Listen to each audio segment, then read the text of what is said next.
V rubrice Po stopách drážní architektury se zaměříme na pražský Negrelliho viadukt. V legendách si popovídáme o úzkorozchodných lokomotivách T47-0. A v úžasných návratech budeme řešit alkoholismus na železnici. Vítáme vás u dalšího vydání magazínu Pozor vlak.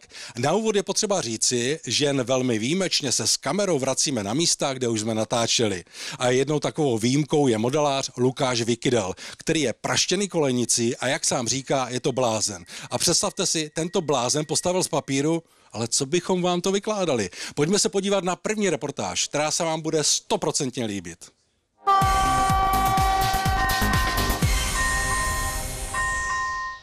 No a já jsem, jak se říká, obyčejný smrtelník a patlal.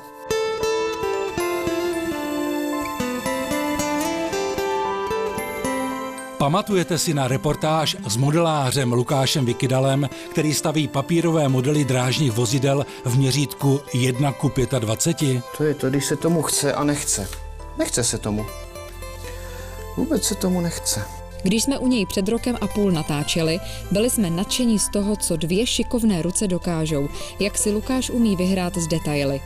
Když ovšem tehdy při rozhovoru začal plánovat, co ještě z papíru postaví, bylo to, jako byste poslouchali sci-fi román. A tak jsme následující věty do reportáže nedali. No a poslední lokomotivu, kterou bych chtěl postavit, tak dokonce by byla funkční na pojezd na RC na dálkové ovládání.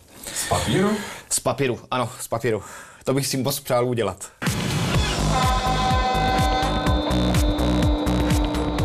Jsme v současnosti. A to, co Lukáš tvrdil, také splnil. Vyrobil papírový dálkově ovládaný model lokomotivy řady 162. Nádherná podívaná, co říkáte?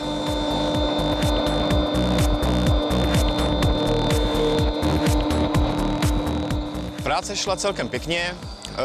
Byl problém s podvozkem, protože podvozek samotný jsem dělal na začátku úplně z papíru. A po zjištění, kdy jsme zkoušeli jízdu na trati, tak jsme museli udělat 3D tisk, takže jediné, co je plastový, jsou nápravy, jinak je ta lokomotiva komplet z papíru a pohyblivá, funkční se zvukem. Vážení návštěvníci, dotýkatí se modelů jest stiženo trestem bolestivým.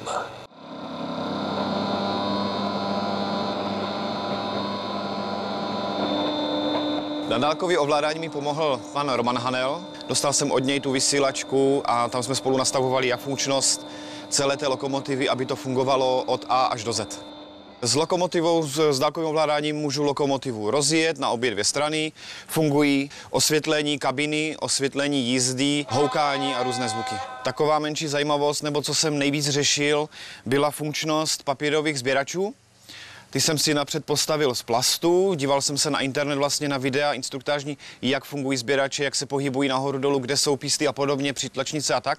A asi po 10. až 20. pokusu omylu se mi povedlo postavit funkční 2 sběrače. Protože je Lukáš Vykydal skromný, v úvodu řekl, že šla práce v celku pohodově.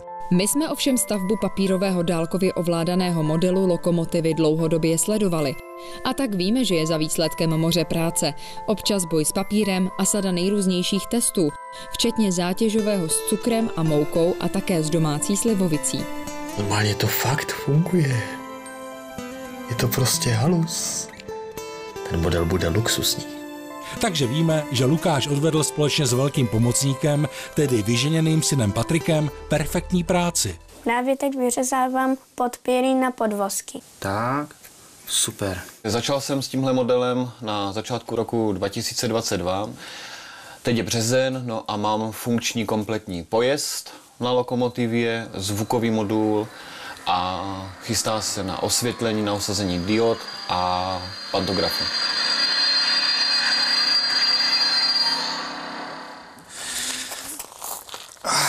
Nemám rád kamení. Akupunktura. Z března tohoto roku jsme se přesunuli do současnosti, aby nám Lukáš popsal parametry původně polské papírové vystřihovánky.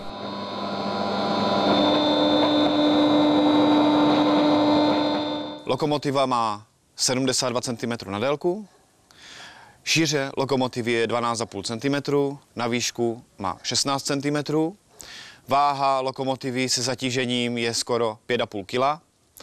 A nejvyšší rychlost jsme neměřili, nemáme ji čím měřit, leda by nám městská policie půjčila radar. Další plány, já už jsem kdysi dávno říkal, že by to měl být stříbrný šíp, slovenská strela, pendolino a všechno. Ale jako další na dálkové ovládání bych si chtěl postavit svoji srdcovku a to je Sergej. Mělo by to být zase všechno na dálkové ovládání, ale tentokrát, už se přiznám, budou originál kovové nápravy. Až někde uvidíte, že Lukáš Vykydal vystavuje své modely, doporučujeme vám jednoznačně návštěvu. Budete si totiž moci prohlédnout i tuto nádhernou, papírovou, dálkově ovládanou lokomotivu.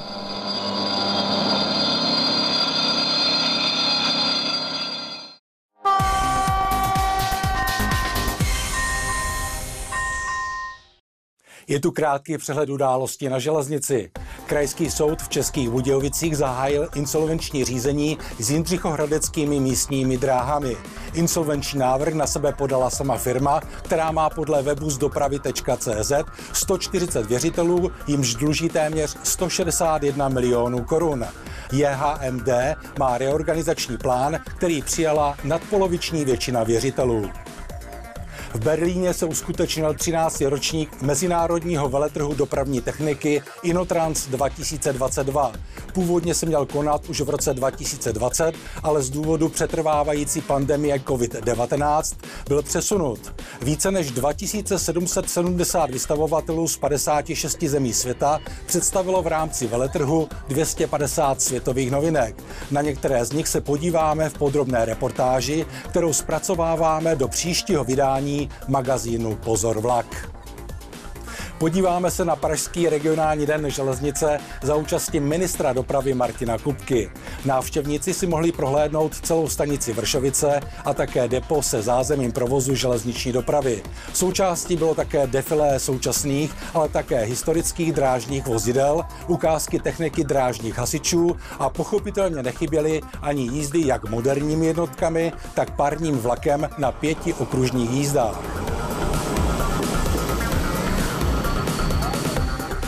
V sobotu 10. září se v Třebíčích uskutečnil největší drážní svátek hudby a vína, hudební festival Švestkové dráhy a Třebíčské vinobraní. Já chtěl jsem za to, že financujete Švestkovou dráhu, chtěl jsem vám moc poděkovat nejenom za nás, ale za všechny cestující, kteří Švestkovou dráhou jezdí. Ano, správně, protože my podporujeme tu Švestkovou dráhu, protože stojí za to. V rámci akce vystoupily kapely Divokej Bill, Rybičky 48, Slza, Poetika, Poletíme a Trilobit a zpěvačky Lucie Vondráčková, Kristýna a Kateřina Marie Tichá. Slovem provázeli Agáta Hanichová, Ivana Jerešová a Josef Melén. Bylo to nádherný, ale na konci úplně začalo lejt a vy jste neodešli, takže já vám moc krát děkuju, bylo to moc krásný a doufám, že příští rok zase za váma budeme moc přijet. Ahoj. Ahojte, to som ja Kristina, pozdravím všetkých fanúšikov, bolo mi s vami úžasne. Ahoj. Ahoj, my jsme právě slezli z pódia tady v Třebíčích, strašně moc děkujeme za krásnou atmosféru, jsme hrozně rádi, že jsme si tady mohli zahrát a doufám, že se uvidíme zase někdy naživo. Teď se podíváme na příspěvky našich diváckých reportérů. Krásné záběry ze srpnových oslav 150 let tratě Břeclav-Hrušovany nad Jevišovkou nám poslal Ladislav Budín. Hlavní atrakcí byly vydařené jízdy retrovlaků.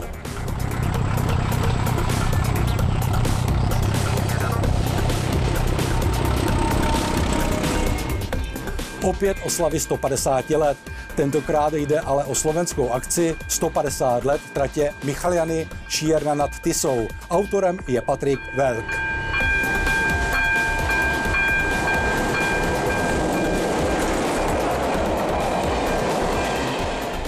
Toto video ze zářijové fotojízdy dvojice brejlovců na rychlících Hradec Králové Trutnov nám poslal Adam Filipy. Děkujeme za příspěvky, které můžete posílat přes www.uschovna.cz na pozorvlak@azd.cz. A teď si prozradíme výherce za minulou soutěž.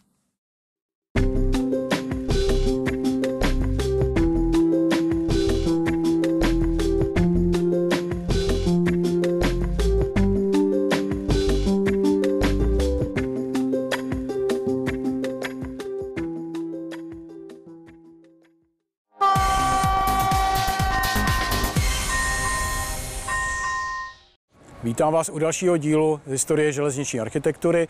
Dnes jsme se vydali do Prahy na Negrelliho viadukt. Bude to tentokrát něco jiného. Většinou to byly železniční budovy, výpravní. Teď se budeme věnovat mostnímu stavitelství.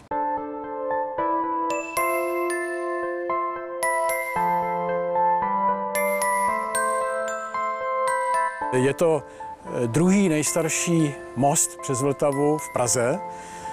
Pochází z poloviny 19. století a jeho projektantem je Alois Negrelli, rakouský stavitel. A pozor, měl velmi význačného společníka, a to českého stavitele Jana Pernera. Alois Negrelli je mimochodem spoluautorem slavného Suezského průplavu. Tato stavba začala po poměrně dlouhých peripetích v roce 1846.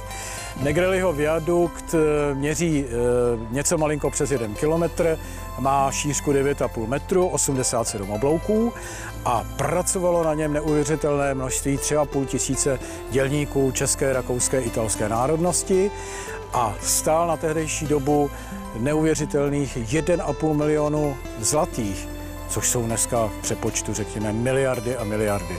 Je to nevyčíslitelná částka. Stavbu prováděly dvě slavné stavební firmy.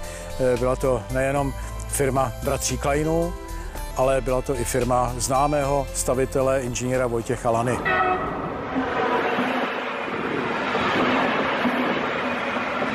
Při stavbě Negrelliho viaduktu se použilo obrovské množství kameniva a žuly, která se dovážela tehdy, světe div se, po Vltavě. Nebyly to žádné koňské povozy, nic takového, čili vlastně levná doprava tohoto kameniva a žuly, která se těžila poblíž Orlické přehrady a dokonce se tenkrát poprvé začaly používat parní zvedací stroje. Takže to byl víceméně takový výkřik techniky a tento neuvěřitelný viadukt zůstal až do roku 1910 nejdelším mostem železničním v Evropě. Negrelliho viadukt, který vidíme po této straně, dostal v roce 1873 svého malého bratříčka jižní viadukt spojovací, který spojil Libenskou trať s Holešovicemi. Tenkrát to byly Praha-Bubna, se tomu říkalo. To umožnilo vlastně vlakům jezdit ze všech do všech směrů. Účelem bylo i propojení drážďanské trati. Ta se propojila s dráhou z Olomouce do Prahy a tím pádem vzniklo elegantní spojení z Vídně přes Olomouc, Prahu, Děčín až do Drážďan.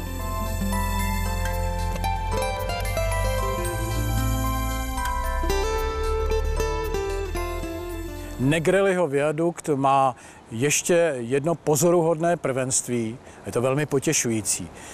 On přežil všechny povodně, všechny záplavy, i ty strašné v roce 2002, které byly v Praze úplně nejstrašnější, tak vůbec se ho to nedotklo a byla po něm stále provozována železniční doprava, čili je to takzvaný držák. Přesto všechno, tento, dá se říct dneska už architektonický stařeček, je omlazen, protože v roce 2017 v červenci začala jeho generální rekonstrukce.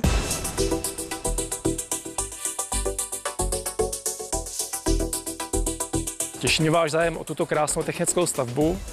Negrelliho viadukt je nemovitá kulturní památka, která prošla v letech 2017 až 2020 rozsáhlou rekonstrukcí.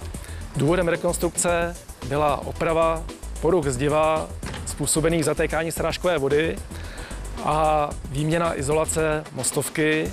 Celá stavba byla staticky posouzena na přechodnost pro trať třídu D4 na 60 km v hodině a díky tomu byly některé konstrukce kleneb nahrazeny novými nebo přezděny ze stavěcích zdících prvků. Diagnostický průzkum probíhal po celou dobu stavby a na jeho základě bylo rozhodnuto o zbourání dalších 7 kleneb oproti 12 předpokládaným, takže bylo přezděno, přebouráno a přebudováno celkem 19 kleneb, z toho 5 betonových, 5 kamenných a 9 cihelných. Lícové zdi cihelného viaduktu byly odbourány vlivem degradace a dozděny novými cihlami klinker, takzvanými zvonivkami, které byly dováženy z Rakouska. Nejnáročnější částí rekonstrukce byla přestavba oblouků přes autobusové nádraží Praha-Florenc, kdy vždycky 2 oblouky musely být průjezdné pro příjezd a odjezd autobusů. V rámci rekonstrukce vznikly 3 nové mostní objekty, respektive byla náhrada těch původních dosloužilých. A to byl most přes ulici Pernerová, kdy byla osazena příhradová ocelová konstrukce. Přes ulici Křižíkova byly nosníky z připjatého betonu nahrazeny novou rámovou konstrukcí s ocelovou příčlí. A pak most přes původní úhelnou kolej tady na Florenci byl nahrazen novou nosnou konstrukcí ze zabetonných nosníků. Součástí rekonstrukce byla i oprava technicky ojedinělé stavby stavidla, která je tady za námi, kdy původní objekt stavidla byl přízemní a v posledních letech 19. století byl zvýšen hrázděnou nástavbou. S takovou stavbou už se na území České republiky nesetkáme. Doufám, že tento most bude sloužit dalších 170 let dalším generacím naprosto spolehlivě, tak jak sloužil do současné doby.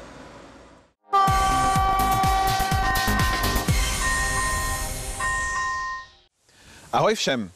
Tentokrát jsme s legendami zavítali na Jindřichohradecko, abychom si natočili naše vůbec první traťové motorové lokomotivy pro úzký rozchod a zároveň první skříňové lokomotivy z produkce ČKD. Myslím, že nikdo nepochybuje o tom, že dnes bude řeč o TUčkách původní řady T47-0. Už v době před druhou světovou válkou se tehdejší státní dráhy zabývaly otázkou motorizace svých úzkorozchodných tratí z Jindřichova Hradce do Nové Bystřice a Obrataně, z Frýdlantu v Čechách do Heřmanic, Slezské tratě z Třemešné do Osoblahy a slovenské z Ružomberoku do Korytnice. Dosluhující parní lokomotivy, často z počátku existence těchto tratí, bylo nutné nahradit novými vozidly, a to hlavně v osobní dopravě, která mnohdy nedosahovala velkých přepravních výkonů a provoz vlaků s parní lokomotivou byl velmi neefektivní. Proto se už ve 30. letech dostaly na některé z těchto tratí motorové vozy a v roce 1936 se objevila také první poptávka po motorových lokomotivách pro nákladní dopravu a vytíženější osobní vlaky. Následující léta druhé světové války však nejen na úzkorozchodných tratích, ale na železnici vůbec rozmach motorizace výrazně zbrzdila. A tak až po skončení války v červenci 1946 dokončil inženýr Salner z tehdejší elektrotechnické pobočky Českomoravských strojíren v Praze Vysočanech první návrh nové dieselelektrické lokomotivy pro rozchod 760 mm. Ta měla mít výkon asi 350 koňských sil a i když ještě zcela neodpovídala později realizovanému řešení dnešní legendární řady T47-0, některé její konstrukční prvky a designové řešení se dostaly až na později skutečně vyráběnou lokomotivu. Řádnou objednávku na výrobu 6 skříňových úzkorozchodných lokomotiv vystavilo Ministerstvo dopravy tehdejšímu závodu ČKD Sokolovo na konci června 1948. S ohledem na požadovaný výkon nových strojů a snahu o unifikaci napříč vozidlovým parkem ČSD byly jako základ pro budoucí řadu T47-0 vybrány mnohé prvky z motorových vozů řady M262-0, které se tehdy připravovaly do výroby. Šlo hlavně o naftový motor, jeho regulaci s děleným buzením, ovládací a kontrolní přístroje nebo třeba zavazadlový oddíl.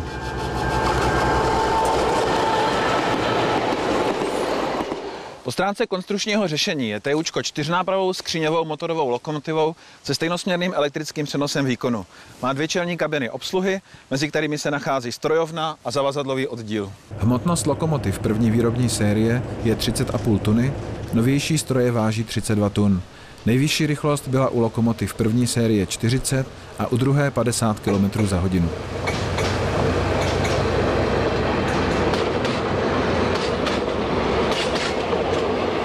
Ve strojovně lokomotivy můžeme najít naftový motor, generátor, naftovou nádrž, ventilátor chlazení trakčních motorů, kompresor a další nezbytné technické prvky.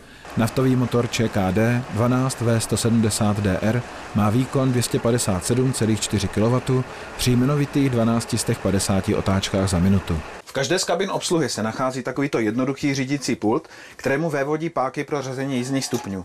Ty jsou 2 a jsou spojené mechanickou vazbou, aby bylo možné lokomotivu ovládat z pravé i z levé strany. Na závěr popisu téuček nemůžeme zapomenout nahlédnout také do zavazadlového oddílu, který je u československých motorových lokomotiv raritou. Kromě prostoru pro zavazadla a spěšniny v něm najdeme také třeba pracoviště se stolkem pro vlakvedoucího.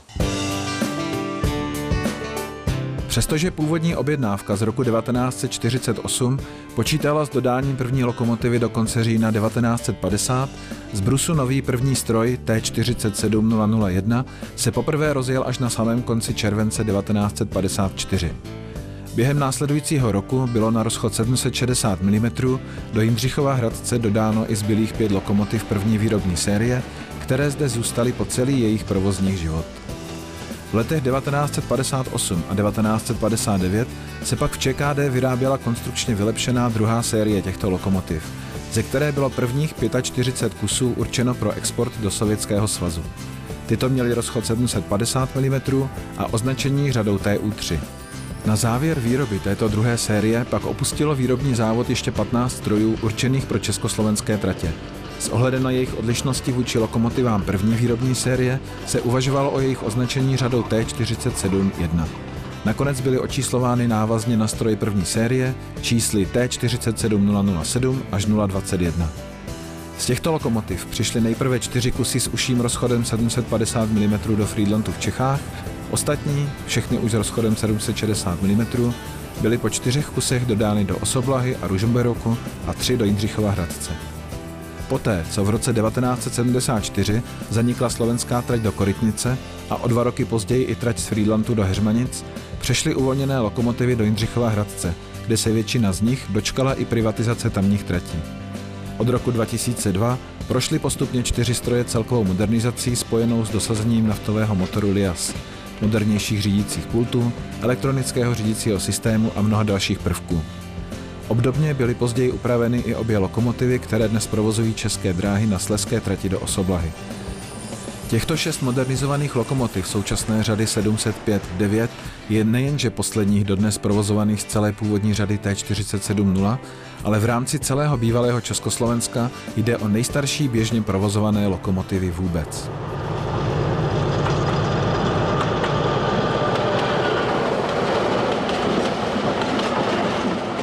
Dnešní legendy jsme natáčeli v Lovětíně se strojem T47006, který je posledním dochovaným zástupcem z první 6kusové série TUček. Patří společnosti Jindřichohradecké místní dráhy a momentálně čeká na svou opravu do provozního stavu.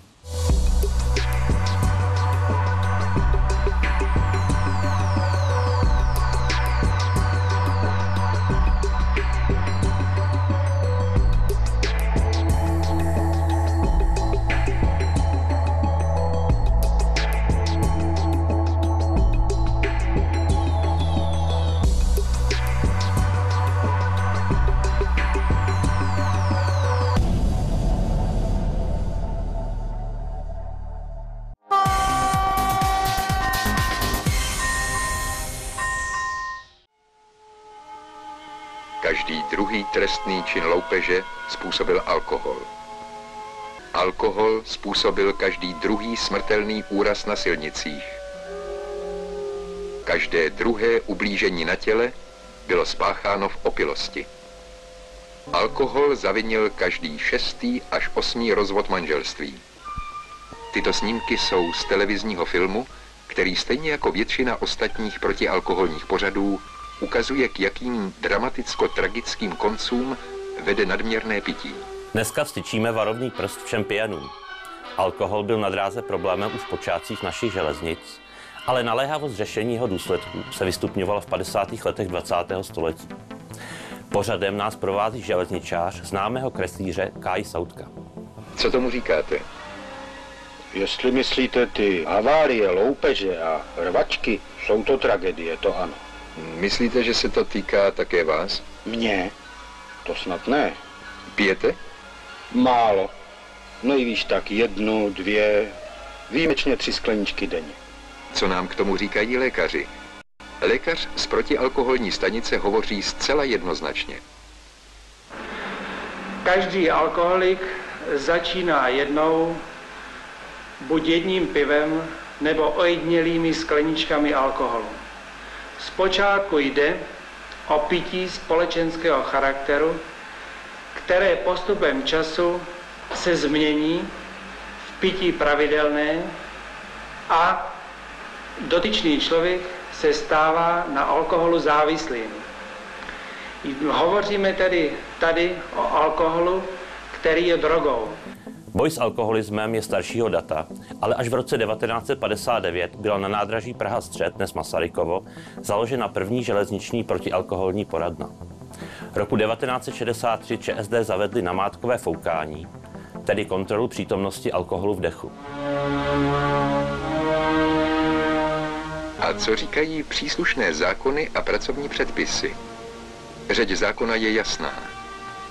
Osoby, které vykonávají činnost, s jejímž výkonem bývá spojeno nebezpečí pro život nebo zdraví lidí nebo pro majetek, nesmějí požívat alkoholické nápoje při výkonu této činnosti bezprostředně před jejím vykonáváním nebo i v jiné době, jestliže by v důsledku toho mohly být ještě při nastoupení této činnosti pod vlivem alkoholu. A stejně jasně hovoří pracovní předpisy. Pracovníci jsou povinni nastoupit do služby odpočatí a střízliví. Požívat alkoholické nápoje v pracovní době je zakázáno. Dodržování předpisů se kontroluje. Před nástupem do služby se provádějí namátkové dechové zkoušky nejméně jednou ročně u každého pracovníka. U osob, o nichž je známo, že mají sklon k pití alkoholu, se provádějí tyto zkoušky častěji. Namátkové dechové zkoušky provádějí především pracovníci kontrolních orgánů, revizoři bezpečnosti železniční dopravy a kontroloři dopravy.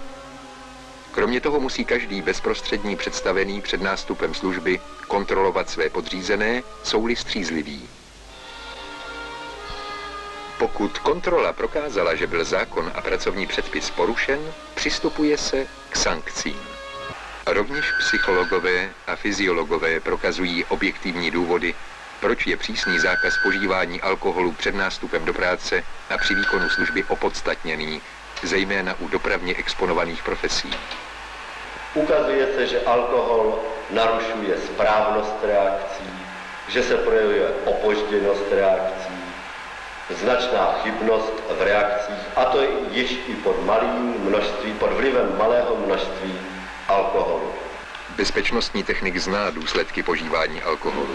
Musím potvrdit, že i malé dávky alkoholu vytváří předpoklady pro nehody v železniční dopravě.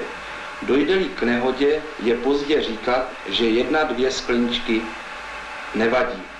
Ale nejsou to jen nehody. I malé dávky alkoholu narušují pracovní kázeň, vytvářejí předpoklady pro absenci, pracovní úrazy, narušují soudružské vztahy, vytvářejí konfliktní situace, trpí prestiž uniformy a proto i malé požívání alkoholu musíme trestat. Bez přehánění. Před nástupem do služby a v pracovní době ani 1 skleničku alkoholu. Tento příkaz je moudrý a dobře zdůvodněný. Alkohol je metla lidstva. Dle Murphyho je alkoholik člověk, který pije víc než jeho lékař. Tak na zdraví a pijte s mírou. Příště se budeme věnovat nebezpečnému vysokému napětí.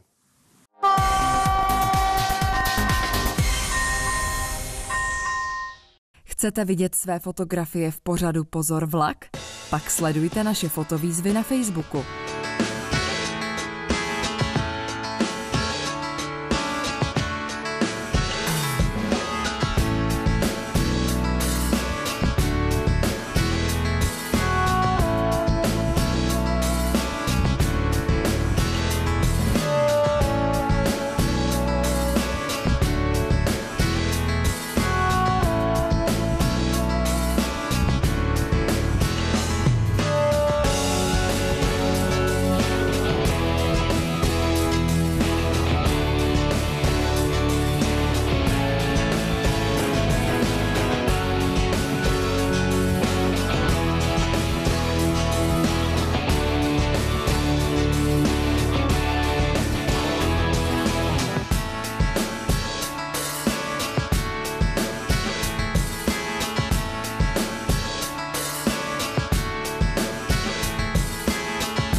Přátelé, jsme závěru, ale ještě soutěž. Otázka zní, kolik zlatých stála výstavba Negrelliho viaduktu. Správné odpovědi posílejte na adresy uvedené na obrazovce, a to do 15. října 2022. Mějte se krásně, železnici zdar a za měsíc na viděnou. A představte si, tento blázen postavil z papíru, ale co bych vám to vykládal? Pojďme se podívat na první reportáž, která se vám bude doprčit. 100%. Správné odpovědi posílejte na adresy uvedené na obrazovce, a to do 15. října 2022. Dnešní legendy jsme natáčeli v Lovětíně s lokomotivou, tam mělo být strojem, pardon. Dnešní zabit! V každé z kabin obsluhy se nachází takovýto jednoduchý řídící pult, kterému vyvodí zabit.